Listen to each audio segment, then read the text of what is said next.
खैर मैं सुनाती हूँ, ठीक है जी। अच्छा जनाब, ओपीपी का एक जनाब डाटा आया है और उस डाटा के मुताबिक जो लोग हैं वो बहुत ज़्यादा जो रोड्स के ऊपर कोलिजन्स होते हैं उसके अंदर डेथ्स जो होती हैं लोगों की, उसके ऊपर ये आज डाटा था। उन्होंने कहा जी over 350 people in Ontario died due to collisions last year, that is 2021। 359 जो थी वो मोटर कार के फैटेलिटीज़ थे 2022 में। 44 जो डेथ्स थी उससे ये ज़्यादा है 2021 में, ठीक है जी। हाईएस्ट कॉन्ट्रीब्यूटिंग फैक्टर्स जो थे इसके अंदर वो कह रहे हैं जी कि ये डेथ्स इसलिए हुई हैं रोड्स के ऊपर क्योंकि स्पीड ज़्यादा थी, जो थी ड्राइविंग के ऊपर अटेंशन नहीं थी, अल्कोहल पिया हुआ था या ड्रग लिया हुआ था या सीट बेल्ट नहीं बांधा हुआ था। 85 जो थे 2022 में उनकी डेथ्स जो हैं वो हाई स्पीड की वजह से हुई हैं। 64 जो हैं वो अल्कोहल रिलेटेड और ड्रग रिलेटेड जो थे उसकी वजह से उनकी टक्कर हुई सड़क पे और उनकी डेथ हुई। लेकिन वो कहते हैं जी कि 13,514 मोर कोलिजन्स थे 2022 में कंपेयर टू 2021 और इन 2022 वो कहते हैं जी 44 मोटरसाइकिल भी डेथ्स थी। 87 फैटेलिटीज़ जो थी वो कमर्शियल मोटर व्हीकल्स की थी ड्यू टू के वो उनका कंट्रोल जो था वो उन्होंने लूज़ कर दिया था and because of high speed. 29 pedestrians जो हैं इन एक्सीडेंट्स में उनकी भी डेथ हुई हैं। हालांकि वो कहते हैं कि ये नंबर कम है compare to 40 that was recorded in 2021। इसके बाद बोटिंग रिलेटेड जो डेथ्स थी वो भी 29 थी, या तो उनकी जो वेसल थी वो कैप्साइज हो गई थी या कि लोग जो थे बोट के ऊपर से गिर गए थे। 26 जो थे वो इसलिए उनकी डेथ्स हुई क्योंकि वो डूब गए, उन्होंने जो है फ्लोट डिवाइसेस नहीं पहनी हुई थी। तो इसलिए ओपीपी ने कहा है कि प्लीज़ 2023 में आप ज़रा थोड़े से सावधान रहें हैं जी, क्योंकि नज़र हटी तो दुर्घटना घटी। ठीक है जनाब। फिर कहो। हाँ जी, नज़र हटी, रोड से नज़र हटी तो दुर्घटना घटी। बाबा जी ठीक है जी, दुर्घटना को फाड़ के लाओ। हाँ बिल्कुल। वो तो इसलिए 2023 को सेफर बनाने के लिए ओपीपी कह रहा है जरा सावधान रहें।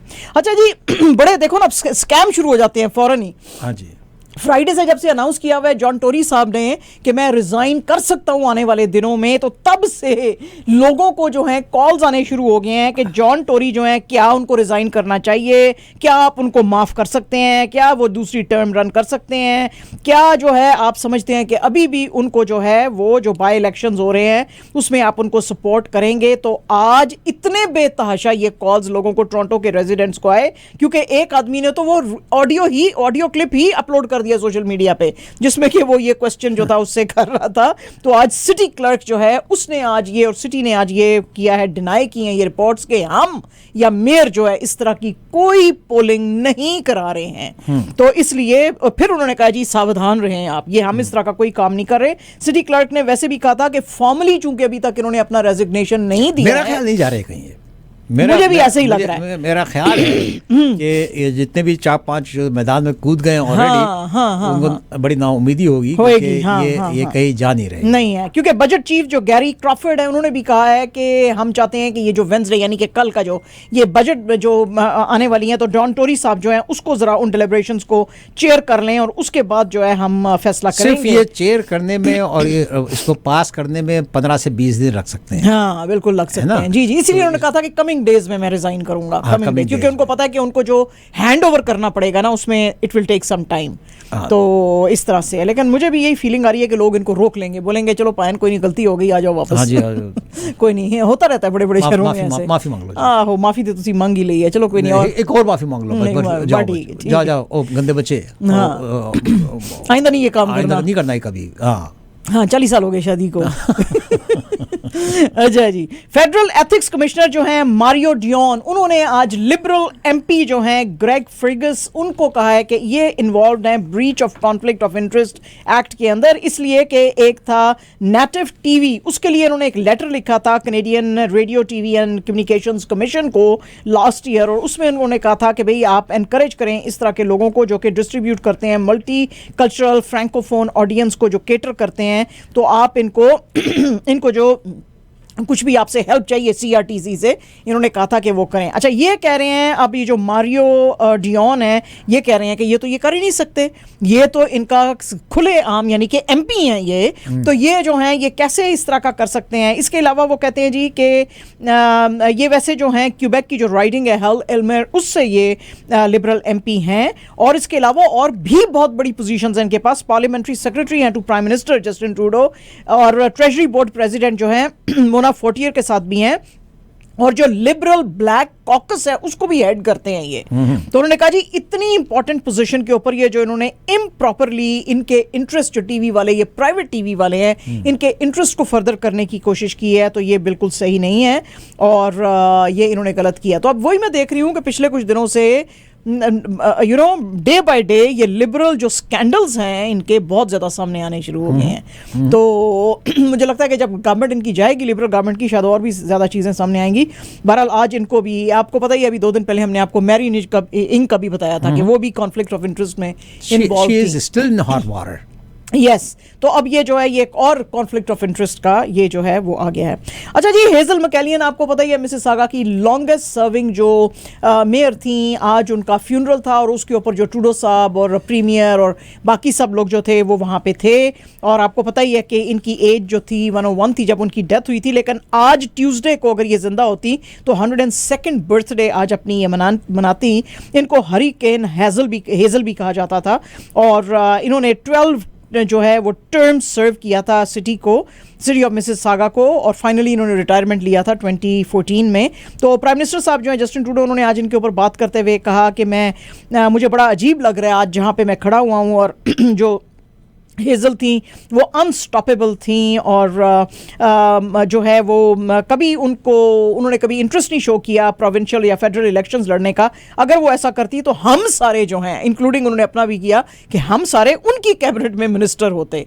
तो इसी तरह जो प्रीमियर डकफोर्ड साहब हैं, उन्होंने भी बड़ी उनको जो है वो ट्रिब्यूट्स दिए। उन्होंने कहा कि ऑसम पर्सनालिटी थी वो, चाहे वो बोर्ड रूम में थी, चाहे वो काउंसिल चेंबर में थी। कहते हैं कि वो जिस ज़माने में उन्होंने पॉलिटिक्स शुरू की थी उस ज़माने में मर्द डोमिनेट करते थे और उनको बड़ी दफ़ा बताया गया कि तुम फाइट नहीं कर सकोगी ना ये चीज़ें, लेकर वो फाइट करती थी और हमेशा अंडरडॉग का साथ देती थी। Definitely she was a fighter. तो उन्होंने कहा जी कि ये बड़ी आइकॉन और लेजेंड थी और मैं आज उनको हैप्पी बर्थडे कहता हूँ। और मैं बड़ा फॉर्चुनेट हूँ कि मैंने जब अपना पॉलिटिकल करियर शुरू किया था तो ये वन ऑफ दोस्त थी कि जिन्होंने मुझे मेंटर किया था। तो बड़ी आज लोगों ने इनकी तारीफ़ें की और भी बहुत बड़ा सारा आज इनका जो था वो था फ्यूनरल था। अच्छा जनाब, एक जो लड़का है उसको अब लिया गया है कस्टडी में, क्योंकि उसके पास जी पता चला कि एक टॉय गन है। ये स्कारब्रो का एक हाई स्कूल था, उधर से इनको एक कॉल आई थी कि भाई ये एक लड़का है जो कि ये लेके फिर रहा है, ये गन है उसके पास। सबसे पहले तो इनको पुलिस को कॉल आई वॉर्बन कॉलेजिएट इंस्टीट्यूट से, जो कि एल्समेयर रोड और मार्कम रोड के पास है, कि एक आदमी है उसके ऊपर गन है उसके पास। तो ये इसको शट डाउन कर दिया गया था थोड़ी देर के लिए। बहरहाल आफ्टर इसको ढूंढने के बाद इसको जो है फिर ये इंस्टीट्यूट 1 घंटे के बाद खोल दिया। इसी तरह जो एक और भी था वॉर्बन जूनियर पब्लिक स्कूल, उसको भी लॉकडाउन में डालना पड़ा, क्योंकि वहाँ पर भी पता चला कि जो पुलिस है वो किसी चीज़ के ऊपर इन्वेस्टिगेशन कर रही है। अब क्या कर रही है वो तो नहीं पता चला, और उसको भी लॉकडाउन करने के बाद फिर लिफ्ट कर दिया गया था लॉकडाउन।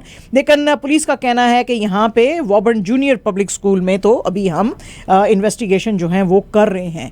तो ये पता नहीं अब क्या है, ये लोग जो हैं अमेरिका से ज़्यादा इंप्रेस हो गए हैं, गन्स लेके फिर रहे हैं या कोई। बहरहाल ये जो हैं आज 2 इंस्टीट्यूट्स को टेम्परेरी बंद करना पड़ा और फिर खोल दिया गया।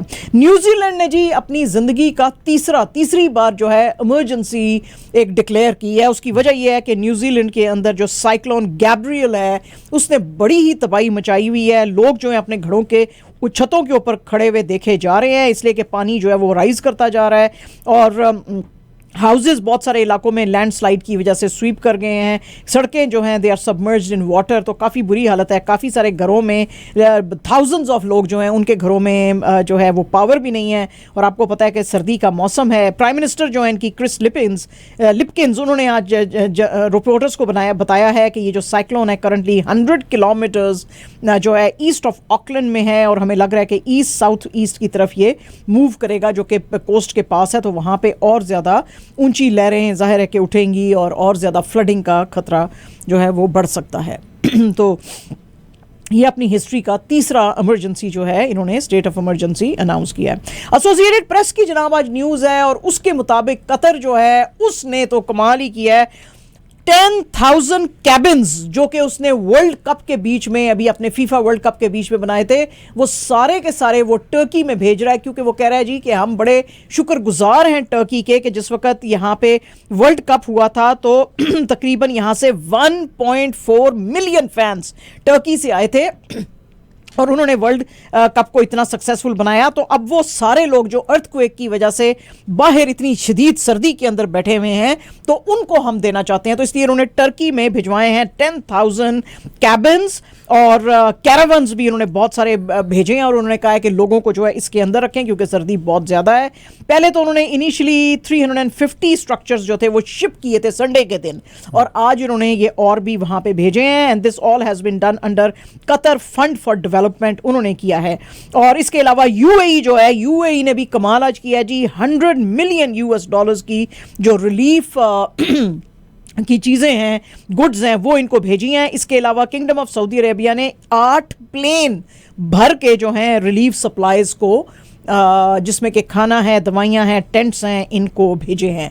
तो अरब कंट्रीज़ जो हैं उनकी तरफ से भी बेशुमार हेल्प जो है, लेकिन आज जो कतर ने किया है उसकी तो वाह वाह हर कोई कर रहा है। 10,000 कैबिन्स मीन्स 10,000 फैमिलीज, यानी कि एटलीस्ट 30,000 बंदा at least. But in a situation like this, there could be 2 families or 3 families together. They also, are pretty big very cabins. big, हाँ जी, very big cabins। तो अब जो है ये उन्होंने भेजा है। एसोसिएटेड प्रेस की ही एक और न्यूज़ है जी, एंथनी मैग्रे एक 43 इयर्स ओल्ड जो गनमैन था, आज उसने यूनिवर्सिटी ऑफ मिशिगन के अंदर जो है वो शूटिंग की और वहाँ पे 3 स्टूडेंट्स की डेथ हुई और 5 जो हैं बड़े सख्त इंजर हो गए हैं। और मिशिगन स्टेट यूनिवर्सिटी में फिर पुलिस को बुलाया गया था और पुलिस काफ़ी देर तक इसका जो है इसको सर्च करती रही यूनिवर्सिटी के अंदर और कैंपस जो थे वो लॉकडाउन कर दिए गए थे और 3 घंटे की सर्च के बाद जो है इनको ये भाग के कैंपस से फिर निकल के जा रहा था तो पुलिस ने इसको पकड़ा फाइनली। और इसने जो है इनका जो बर्कली हॉल है उसके अंदर इसने शूटिंग की थी। तो ये जो है बड़ा ही पॉपुलर एरिया है मिशिगन स्टेट यूनिवर्सिटी का, क्योंकि बच्चे यहाँ पे जमा होते हैं स्टूडेंट्स खाने और स्टडी करने के लिए। तो अभी तक पता नहीं चला है कि इसका मोटिव क्या था और ये भी नहीं पता चला है, लेकिन ये बात सामने आ गई है कि ये ना तो स्टूडेंट था ना एम्प्लॉय था, लेकिन इसने क्यों ये हरकत की उसका अभी तक पता नहीं चल सका है। तो पुलिस जो है अब इसके ऊपर इन्वेस्टिगेशन कर रही है, लेकिन आज फिर से लोगों ने कहा है कि भाई ये जो गन वायलेंस अमेरिका में है उसके ऊपर प्रॉपर स्टेप्स लेने की ज़रूरत है।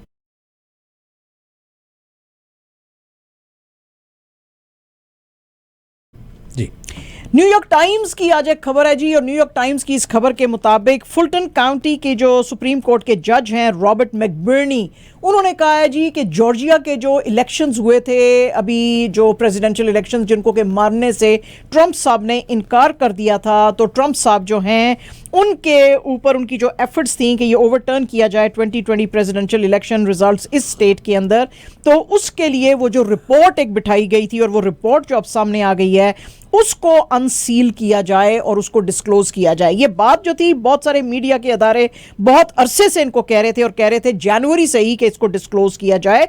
तो आज उन्होंने कहा है कि इनको जो है आज सारा डिस्क्लोज किया जाए, कि ये बताया जाए कि ये क्या था। आपको पता ही है कि ट्रंप साहब जो है फिर से व्हाइट हाउस की बिड जो है वो 2024 में करना चाहते हैं और इसके अंदर अब ट्रंप साहब को चार्ज किया जाएगा कि नहीं किया जाएगा, ये फुलटन साहब जो है ये उनका डिसीजन है। बहरहाल उन्होंने कहा है कि ये थर्सडे यानी कि परसों जो है ये कुछ सेक्शंस जो है उस रिपोर्ट के जो पैनल डिस्कशंस हुई थी जिसमें बहुत सारे विटनेसेस जो थे उन्होंने बात की थी जो ये रिपोर्ट तैयार कर रहे थे, तो उसकी बेसिस पे जो भी कोई इन्फॉर्मेशन है कुछ हिस्से उसके आप रिलीज़ करें ताकि पता चले कि ट्रंप साहब जो है कहाँ तक इन्वॉल्व थे इसके अंदर।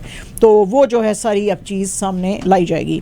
AFP की न्यूज़ है जी और इसके मुताबिक US के जो national security council spokes person हैं जॉन कर्बी साहब, आज उन्होंने रिपोर्टर्स को बताया कि US के पास कोई ऐसा एविडेंस नहीं है जिसमें कि हम कह सकें कि चाइना के वो 3 ऑब्जेक्ट्स थे जो कि हमने अभी कि रिसेंटली वो जो एरियल ऑब्जेक्ट्स है जिनको कि हमने शूट डाउन किया है, या तो हमें ये भी नहीं पता कि ये चाइना से रिलेटेड हैं या कि ये स्पाइंग कर रहे थे, इसका भी अभी हमें नहीं पता।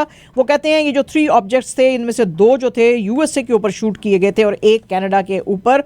तो वो कहते हैं जी कि ये सिंपली बलून्स भी हो सकते हैं और इन बलून्स का मकसद कमर्शियल रिसर्च करना भी हो सकता है, लेकिन ये हमें पता नहीं है कि ये वाकई जो है चाइना की तरफ से थे। लेकिन चाइना, हमें ये ज़रूर पता है कि बड़े इस तरह के डिलिबरेट प्रोग्राम्स जो हैं जिसमें कि हाई एल्टीट्यूड बलून्स वो यूज़ करता है जो कि हार्ड टू डिटेक्ट होते हैं, उनको बड़ा फंडिंग करता है इनको ताकि स्पाइंग की जा सके यूएसए के ऊपर। लेकिन उन्होंने आज फिर से बताया कि जो पहला वाला बलून हमने शॉट डाउन किया था 4 फरवरी को ईस्ट कोस्ट की तरफ, आपको पता ही है कैरोलिना के पास, तो वो डेफिनेटड्ली हमें लगता है कि स्पाइंग कर रहा था। जाहिर है कि बीजिंग ने इन तमाम एलिगेशंस को पहले ही डिनाई किया था। उन्होंने कहा था कि ये बलून हमारे रिसर्च का है और ये ड्रिफ्ट होके वहाँ पे यूएस की तरफ गया है। और कल तो उन्होंने कहा था कि यूएस के भी 10 बलून्स हमारी टेरिटरी में बहरहाल जी आज जॉन कर्बी साहब ने ये ज़रा एक्सप्लेन किया है, तो आज चाइना के ऊपर इतना शक नहीं दिखाया उन्होंने। मोदी जी जो हैं जी, उनकी एक टेलीफोनिक कॉन्वर्सेशन हुई है जो बाइडन साहब के साथ, और उसकी वजह यह है कि एयर इंडिया ने एक डील की है एयरबस के साथ टू बाय ओवर 250 एयरक्राफ्ट्स। कुछ कहते हैं, कुछ मीडिया रिपोर्ट्स कह रही हैं 290 एयरक्राफ्ट्स ले रहे हैं, कुछ ने कहा है कि 250 ये ले रहे हैं। बहरहाल जी पीएमओ जो है यानी कि मोदी जी का जो प्राइम मिनिस्टर ऑफिस है वो बड़ा इसके ऊपर उन्होंने वेलकम किया है इसको, और उन्होंने कहा है कि ये दोनों देशों के अंदर जो है एम्प्लॉयमेंट की अपॉर्चुनिटीज़ पैदा करेगा। मोदी जी जो थे उन्होंने कुछ दिन पहले बोइंग को और दूसरी जो यूएस कंपनीज थी उनको कहा था कि हमारे मुल्क में जो सिविल एविएशन सेक्टर बहुत ज़्यादा एक्सपैंड कर रहा है, तो आप इसको अपॉर्चुनिटी से फ़ायदा उठा सकते हैं। और उसी सिलसिले में ये लैंडमार्क डील हुई थी। तो आज जब इनकी बाइडन साहब से बात हुई तो बाइडन साहब ने भी इनको बहुत सारी बधाइयाँ दी हैं। इससे पहले आपको पता ही है कि फ्रांस के जो प्रेसिडेंट हैं मैक्रोन साहब, उन्होंने भी जो एयरबस के साथ जो टाटा सन्स की जो डील हुई थी उसके लिए बड़ा उनको कहा था, थैंक यू बोला था, और कहा था कि ये इंडिया और फ्रांस के बीच में जो स्ट्रेटेजिक पार्टनरशिप है इसको ये आगे लेके जाएगी। एयर इंडिया जो है उसने 190 737 मैक्स और 20 787 ड्रीम लाइनर और 10 777 एक्स एयरप्लेन्स जो हैं इनके साथ बोइंग के साथ उसका डील किया है।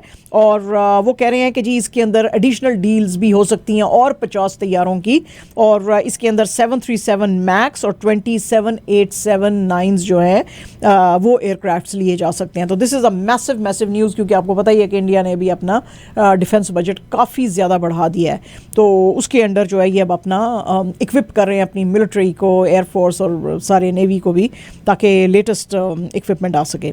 एएफपी की आज एक न्यूज़ है जी, और एएफपी की इस न्यूज़ के मुताबिक इंडिया के जो टैक्स अथॉरिटीज़ हैं उन्होंने बीबीसी का जो दिल्ली का ऑफिस है उसके ऊपर रेड्स डाली हैं। आपको पता ही है कि इन्होंने मूवी बनाई थी बीबीसी ने, इंडिया द मोदी क्वेश्चन, जो कि 2002 गुजरात राइट्स पे थी, जिनमें के कहा गया था कि मोदी जी बिल्कुल खामोश रहे और एलिजिडली, और पुलिस को कहा नहीं कि राइटर्स को रोको, और उसमें मोस्टली जो थे मुस्लिम्स जो थे फिर मरे थे।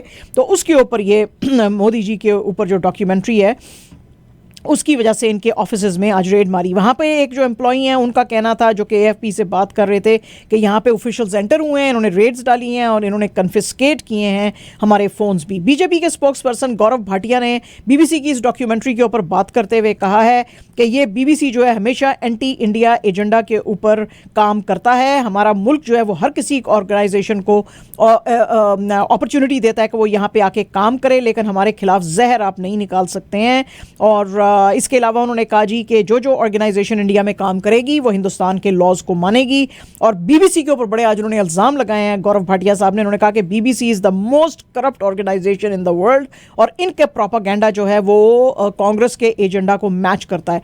अपोजिशन ने जाहिर है कि इसके ऊपर बड़ा शोर मचाया, और उन्होंने कहा है जी कि ये जो है आप इंटिमिडेट करने की कोशिश कर रहे हैं और एक अथॉरिटेरियन जो रूल है वो चलाने की कोशिश कर रहे हैं।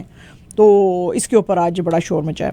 द प्रिंट की आज एक स्टोरी है जी, और प्रिंट की स्टोरी के मुताबिक कांग्रेस ने आज फिर से मोदी जी से 3 सवाल पूछे हैं, और जो है मोदी जी से उन्होंने कहा है कि आपने ये जो बांग्लादेश के ऊपर अपनी फॉरेन पॉलिसी बनाई है, और इसके अंदर आपको जो है आपने अदानी ग्रुप को बहुत सारी फैसिलिटीज़ दी हैं, इसका जवाब दें। अच्छा, पहले क्वेश्चन में उन्होंने कहा जी कि कांग्रेस लेड यूपीए गवर्नमेंट जो थी उसने एक 2010 में MOU साइन किया था विद स्टेट ओन्ड NDPR कि वो एक 1320 मेगावाट का थर्मल पावर प्रोजेक्ट जो है भरगट में बांग्लादेश में लगाएगा। लेकिन जैसे ही बीजेपी आई, उसके जो AA फ्रेंड्स हैं उन्होंने अनाउंस किया कि ये प्रोजेक्ट जो है अदानी पावर और रिलायंस पावर को दिया जाएगा।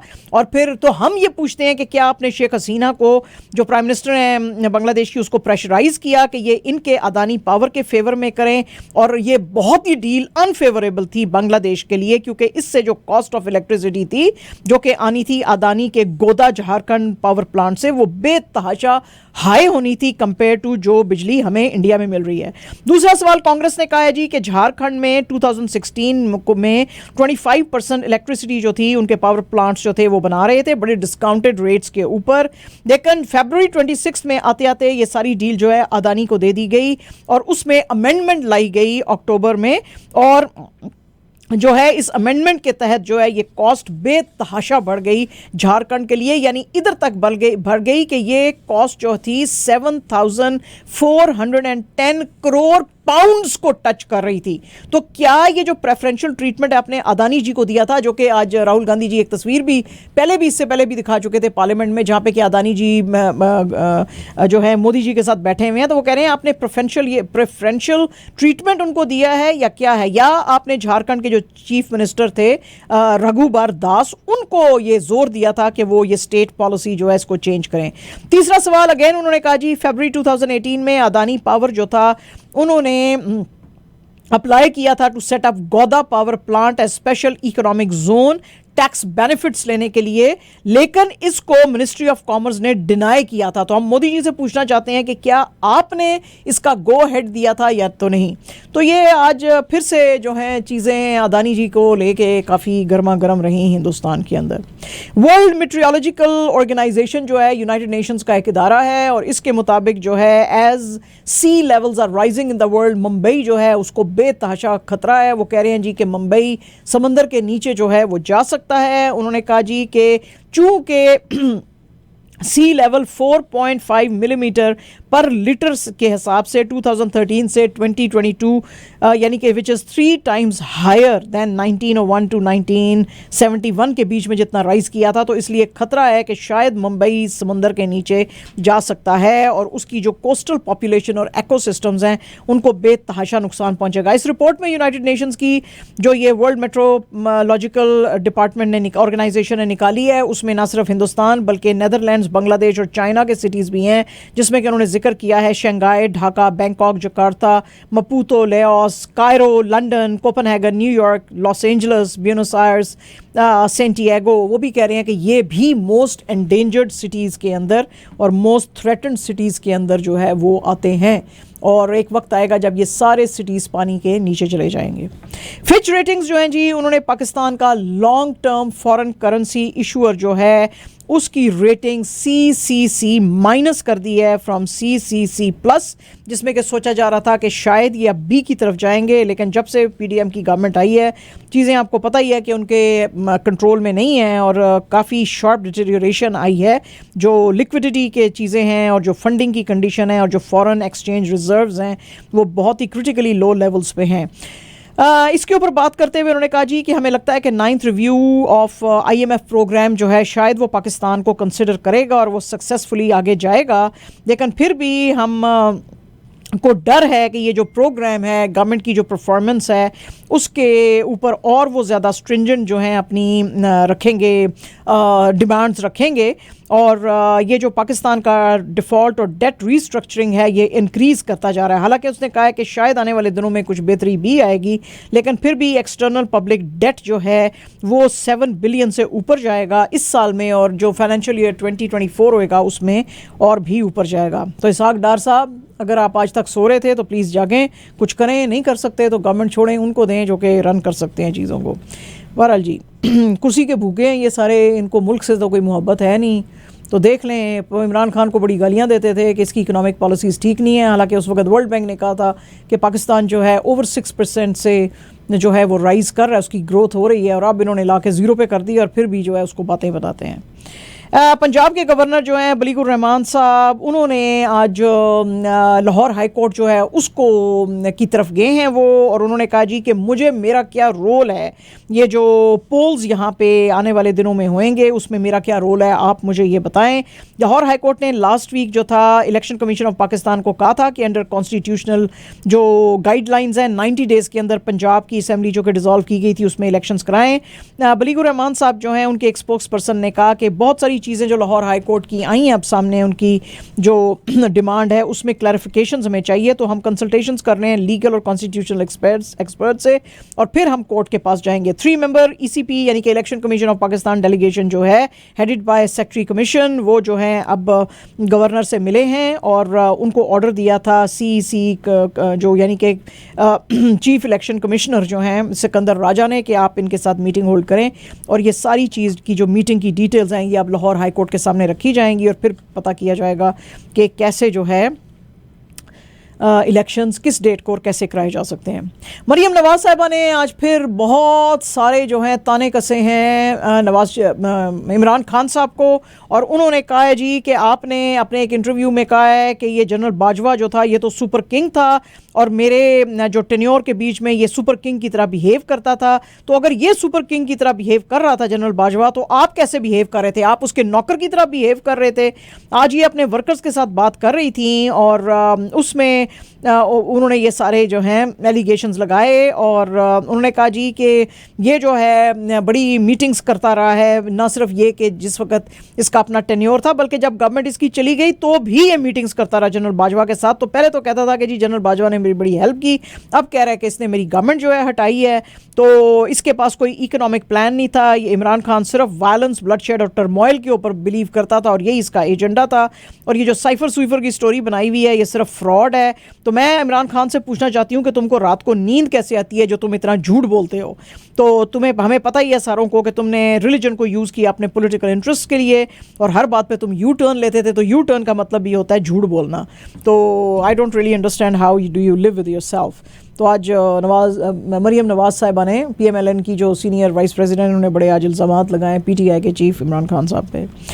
Newly appointed attorney general of Pakistan जो हैं बैरिस्टर शहजाद अता इलाही, उन्होंने आज क्लैरिफाई किया है सुप्रीम कोर्ट के जो चीफ जस्टिस उमर अता बंदियाल के जो कमेंट्स थे कि पाकिस्तान को एक जो प्राइम मिनिस्टर है वो ऑनेस्ट होना चाहिए, और उन्होंने एक लेटर लिखा है लॉ मिनिस्टर आज़म नज़ीर तारड़ को और सेनेटर रज़ा रब्बानी को। असल में हुआ क्या है कि सेनेटर रज़ा रब्बानी साहब जो है उन्होंने जो ये लेटर लिखा गया था उसके ऊपर आज सेनेट के अंदर बड़ी आवाज़ उठाई है, और सेनेटर रज़ा रब्बानी ने ये पूछा है कि ये जो है जुडिशरी जो है या के जो अटॉर्नी जनरल ऑफ पाकिस्तान है वो पार्लियामेंट के और जुडिशरी के बड़े सपोर्टिव हैं, लेकिन वो जो हैं वो उनको थोड़ा पार्लियामेंट का भी डिफेंड भी करना चाहिए उनको, और कोर्ट्स जो हैं हर वक्त पार्लियामेंट को अटैक करती रहती हैं, तो वो खामोशी से क्यों बैठे रहते हैं।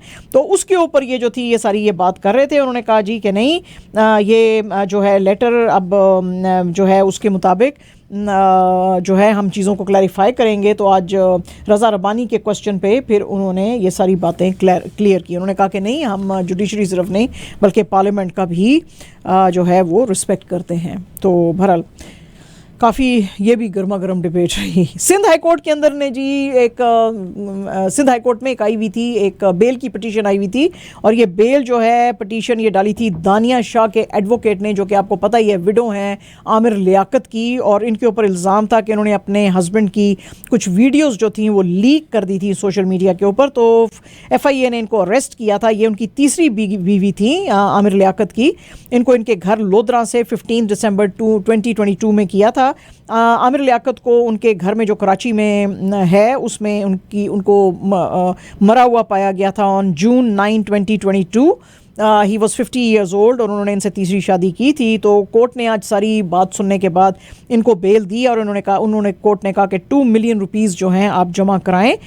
इनके जो एडवोकेट हैं लियाकत गबोल, उन्होंने कहा जी कि FIA का सारा ये केस जो था हौच पौच था, क्योंकि ये जो थी दानिया, इसने वो सेल फ़ोन जिसमें वो वीडियोस थी वो बेच दी थी।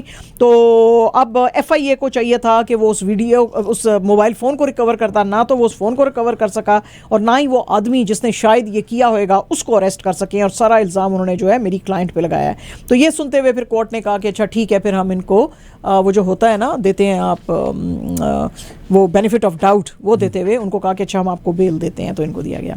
अच्छा जी, कल हमने ज़िया मोहिउद्दीन साहब के बारे में बात नहीं की क्योंकि हम अंडर द इम्प्रेशन थे कि अरफा जी आएंगी और वो उनके ऊपर बात करेंगी, लेकिन हम उनको मिस नहीं कर सकते क्योंकि अरफा जी आज भी नहीं आई हैं। He was an extremely great luminary हैं पाकिस्तान के, और आपको पता ही है कि उनकी कराची में 2 दिन पहले डेथ हुई थी एट द एज ऑफ 91, और इनका जो करियर है इट स्पैन्स ओवर 6 डेकेड्स। को फाउंडर थे national academy of performing arts के, फैसलाबाद में 1931 में पैदा हुए थे, और थिएटर को स्टडी करने के लिए London royal academy of dramatics and arts में चले गए थे, और वहाँ से ये सीख के सारे ड्रामेटिक्स और थिएटर जो थे वो आए थे। Yes, amazing personality. और ये जो है इन्होंने बड़ी ज़बरदस्त आउटस्टैंडिंग फिल्म्स में भी काम किया है, जैसे कि लॉरेंस ऑफ अरेबिया में 1962 में काम किया, बिहोल्ड द पेल हॉर्स में 1964, बॉम्बे टॉकीज में 1970 में, इमैक्युलेट कंसेप्शन 1994 में एक थी सीरीज उसमें, फिर इसके बाद एक और बहुत क्रिटिकली एक्लेम्ड सीरीज जो थी ज्यूल इन द क्राउन 1984 उसमें किया, और 2 इन्होंने बुक्स भी लिखी थी। एक इनके मेमोयर थे, अ कैरेट इज अ कैरेट 2008 में, और दूसरा the God of my adultery, और ये कलेक्शन था एक एसेस का 2016 में। इनको सितारा इम्तियाज़ दिया गया था 2003 में और हिलाल इम्तियाज़ 2012 में, और बहुत ज़बरदस्त इनका अपना एक स्टाइल था पोइट्री पढ़ने का, और बहुत लिटरेरी पीसेस जो थे वो करते थे, शेयर करते थे बड़ी बड़ी महफ़िलों के अंदर। तो कुछ मीडिया ने हाउसेस ने फवाद खान जो कि पाकिस्तान के बड़े रिनाउंड एक्टर हैं, अब उनसे इंटरव्यू लिया क्योंकि वो इस नापा के ग्रेजुएट हैं, जो इन्होंने किया था ये national academy of performing arts जो इन्होंने सेटअप की थी, उसमें से फवाद खान भी उसके ग्रेजुएट हैं। तो उनसे आज जब मीडिया ने बात की तो उन्होंने कहा मुझे लगता है कि I have lost my father, ऐसे बिल्कुल है। तो आज हम उस ग्रेट ज़िया मोहिउद्दीन को याद करते हैं जी। हिंदुस्तान के अंदर जो मूवी पठान है, हालांकि कुछ लोगों को पसंद आ रही है, कुछ को नहीं पसंद आ रही, लेकिन it has become the 5th highest grossing Indian movie in the history of Indian cinema, और बड़ी उन्होंने हिस्ट्री क्रिएट की। और आपको पता है कि सलमान खान की, हमारे जो सल्लू भाई की बजरंग भाईजान बड़ी जो थी वो हिट गई थी, तो बजरंग भाईजान के भी इन्होंने जो है वो रिकॉर्ड तोड़े, और इसके अलावा आमिर खान का जो सीक्रेट सुपरस्टार थी वो भी बड़ी हिट हुई थी, उसका भी रिकॉर्ड तोड़ा है। ग्लोबल कलेक्शन जो है इसकी अब तक 946 करोड़ को टच कर रही है। इसके अलावा जो डोमेस्टिक इसकी जो कलेक्शन है वो तो है ही, ये सिर्फ अब पीछे रह गई है SS राजामौली की जो RRR आई थी और बाहुबली 2 आई थी, या कि KGF चैप्टर 2 या कि दंगल। तो बड़े इसने फटे चके हुए हैं इस फिल्म ने, पठान ने। तो अब अगर आपने नहीं देखी तो देख लें, वैसे बस ठीक ही है, एक्शन बहुत नेक्स्ट जनरेशन है, लेकिन वैसे स्टोरी लाइन जो है, I mean that's my opinion, ठीक है। अगर आप शाहरुख खान फ़ैन है तो please I am very sorry तो चूँकि आई am not a Shahrukh Khan fan, तो इसलिए मुझे तो आम सी लगी, हालांकि लेकिन एक्शन बहुत ही नेक्स्ट लेवल था, बहुत ही टॉप क्लास था, तो शायद आप देखना चाहेंगे। अच्छा जी, आज है जो आपको पता ही है कि 40s की बड़ी हसीना थी मधुबाला की आज जनाब 90th बर्थ एनिवर्सरी है, और इस मौके के ऊपर बात करते हुए इनकी बहन जो है मधुर भूषण, उसने कहा जी हाँ, आपने दिलीप कुमार के साथ तो इनके बड़े इश्क के किस्से सुने होंगे, और फाइनली इन्होंने किशोर कुमार साहब से शादी की थी, लेकिन इनका पहला प्यार जो था वो प्रेमनाथ था। अगर आपने इंडियन फिल्में देखी हो तो आपको पता है प्रेमनाथ विलन के रोल में आते थे। तो कहने लगे कि इनकी जो पैदाइश थी वो, ये जब पैदा हुई थी एक मुस्लिम फैमिली में, और इनका नाम था मुमताज़ जहां बेगम देलवी, और एज अ चाइल्ड स्टार इन्होंने 1942 में फिल्म में जो बसंत थी उसमें काम किया था, और एज एन एडल्ट इन 1947 नील कमल में इन्होंने काम किया था। तो इनकी बहन मधुर भूषण ने कहा कि ये शादी करना चाहती थी प्रेमनाथ से, लेकिन बाप जो था हमारा उसने बड़ा ऑब्जेक्ट किया था, क्योंकि उस ज़माने में हिंदुओं मुसलमानों के बीच में शादियाँ नहीं होती थी, वैसे भी दोनों बड़े करियर ओरिएंटेड थे। तो इनके बीच में बस 6 महीने का ही प्यार रहा, और फिर इनके बीच में जो है वो स्प्लिट आ गया, क्योंकि इनकी स्टोरी बस वैसे ही थी, boy meets girl, they dream of future together and then ये प्रॉब्लम्स आ गए और स्प्लिट हो गया। तो प्रेमनाथ इनको नहीं छोड़ना चाहते थे, उन्होंने कहा था कि तुम हिंदू बन जाओ, तो इन्होंने कन्वर्ट हो जाओ, तो इन्होंने इनकार कर दिया था। और फिर ये दिलीप कुमार से बड़ा अरसा उनके इश्क में रहीं, लेकिन बस फिर फाइनली इनकी शादी जो है इन्होंने किशोर कुमार साहब से की। तो ये आज बड़ी रेवलेशंस उनकी बहन ने की हैं। एंड जनाब इद्रिस एल्बा माय फेवरेट, अगर आपको नहीं पसंद again very sorry but I really like him. हैं जी, दुबई में वर्ल्ड गवर्नमेंट समिट के ऊपर वहाँ पे आजकल बेशुमार हॉलीवुड के स्टार्स आए हुए हैं, तो वहाँ पे ये भी आए हुए थे, तो ये बात कर रहे थे। तो इनसे पूछा गया कि भाई आप जो हैं ये जो एन फ्लेमिंग की जो ये फेम्ड ब्रिटिश स्पाई है जेम्स बॉन्ड, उसमें आप काम कर सकते हैं, क्योंकि आप तो अपनी जो फिल्म है यूके जो बड़ी फेमस सीरियल थी लूथर, उसको अब फिल्म की अडेप्टेशन की गई है, तो उसको प्रमोट करने के लिए आए हैं। तो वो कहते हैं हाँ यस इट्स वेरी डार्क, यानी कि लूथर के बारे में, फिल्म के बारे में बात कर रहे थे, इट्स वेरी डार्क। और मैं जो था 10 साल तक टीवी के ऊपर मैंने काम किया था, तो इट वाज वेरी नेचुरल कि हम इसको बिग स्क्रीन पे लेकर जाते। और लोग अब मेरे से आजकल बड़ा पूछ रहे हैं कि there is another character which starts with J and ends with B, यानी कि James Bond, but no I am going to tell you I am not that guy, I am John Luther and that's who I am. ठीक है जी, तो ये बिल्कुल clear उन्होंने कर दिया कि मैं, हाँ आइडेंटिटी है, और वो कह रहे हैं जी मैं जेम्स बॉन्ड का, क्योंकि लोग अब कह रहे थे कि शायद अब टाइम आ गया है कि ब्लैक जेम्स बॉन्ड को लाना चाहिए अब स्क्रीन पे, तो उन्होंने कहा जी नहीं दैट्स नॉट मी, कोई और हो सकता है लेकिन मैं नहीं, मैं तो जॉन लूथर ही प्ले करूंगा। ठीक है जी। और हमारे जो आपको ज़ीशान साहब हैं बता ही चुके हैं धानी साहब के बारे में, और आज जो मैचेस थे ज़ेल्मी और कराची किंग्स के बीच में वो तो आपको बता ही चुके हैं, तो इसलिए हम बस आखिरी अब न्यूज़ की तरफ जाते हैं। तो our absolutely last news is जनाब अबाउट इंग्लैंड ने जनाब अपने जो सेकंड ग्रुप है उसके अंदर आज विमेंस T20 वर्ल्ड कप जो हो रहा है उसमें आयरलैंड को बीट किया by 4 wickets at Boland Park में। आयरलैंड जो थी उसने पहले बैटिंग की थी, तो उसको 105 पे इंग्लैंड ने आउट कर दिया था। And this is strictly again I am saying women's T20 world cup. तो उसके अंदर ये चेज कर रहे थे 105 को, और ब्रिटिश टीम जो है उसने 14.2 ओवर्स में ही ये कर लिया। और आयरलैंड वैसे बड़ा अच्छा खेल रही थी, 80 for 2 थी, लेकिन फिर इनकी जो बड़ी तबाहकुन जो बॉलर हैं इंग्लैंड की सोफी एक्लेस्टोन, उन्होंने फिर वो जो गैबी लुइस जो 36 पे बड़ी जमी हुई थी उसको आउट किया, और उसके बाद जो हैं बस इनकी विकेटें गिरती गई। तो आखिरी 8 विकेटें जो हैं सिर्फ 25 रन में गिर गई। तो उसकी वजह से जी इंग्लैंड विमेंस टीम जो है आज भी ऐसा अपना दूसरा मैच ये जीते हैं, तो बड़ा कंट्रोल है इनका गेम पे। ठीक है जी, ये थी खबरें, ये थी हमारी खबरें।